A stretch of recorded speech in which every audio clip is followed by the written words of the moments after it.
The local beer business is booming. It's a little counterculture, so and the younger folks always like a little bit of that. It's almost rebellious a little bit. Local brew pubs are serving up homemade recipes across the QCA, and your options are growing. It's now the thing to do.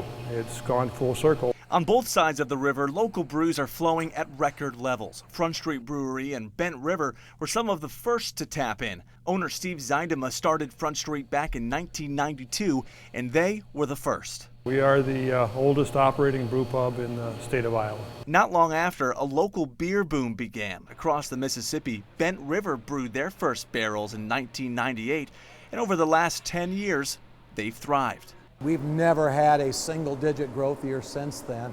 It just exploded for us.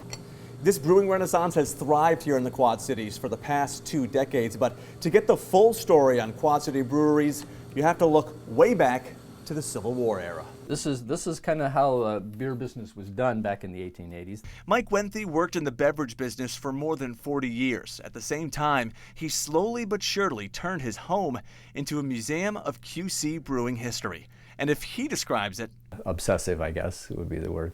From the dining room, pioneers of brewing in the Quad Cities, to the basement. This is the war room, kind of. The walls tell the stories of breweries come and gone.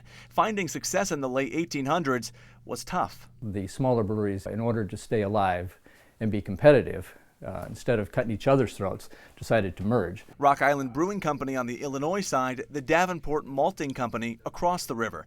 But then Prohibition hit. Even after it was lifted in the early 30s, Quad City breweries would never recover. Ultimately, they succumbed to the same fate as all small breweries at the time and went out of business in 1939. By the early 50s, there were no breweries left in the Quad Cities. It would stay that way until Front Street in the 90s, and now Quad Cities can't make enough. This is what you call the meat of the brew house. And when it comes to that competition, the more the merrier. Competition can and should be a good thing.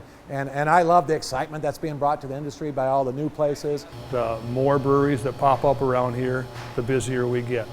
It has a synergy to it. As for the future, there's still room at the bar. I think we'll see another 4 breweries open up in the Quad Cities in the next 2 years.